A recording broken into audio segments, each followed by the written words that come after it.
राम्रो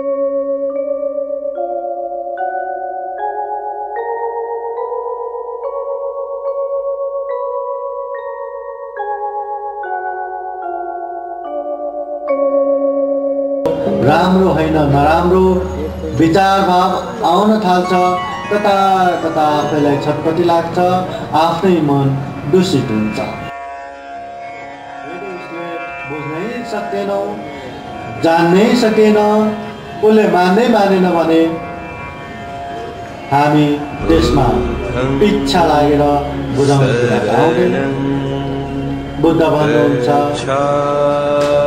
यानी करोति पुरुषो तानि पश्यति आत्मनो, कल्याणकारी कल्याणं पापकारी च पापकं, यादिशं वपते बीजं तादिशं हरते फलम्। अर्थात् यानी करोति पुरुषो, मानिसहरूले जस्तो काम गर्छ, तानि पश्यति आत्मनो, त्यो मान्छेलाई त्यस्तै प्रतिफल आउँछ। कल्याणकारी कल्याणम, कल्याण राम्रो काम गर्नेलाई राम्रै फल आउँछ।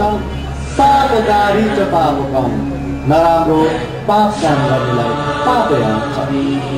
यादिशं वपते बीजं, हामी जस्तो बीज रोप्छौँ तादिशं फलते फलम्, फल पनि त्यस्तै आउँछ। खेतमा धान रोप्यो भने धानै फल्छ, गहुँ रोप्यो भने गहुँ नै फल्छ। त्यसरी नै कोही मान्छेले राम्रो काम गर्छ भने राम्रै फल आउँछ, नराम्रो काम गर्छ भने नराम्रै फल आउँछ।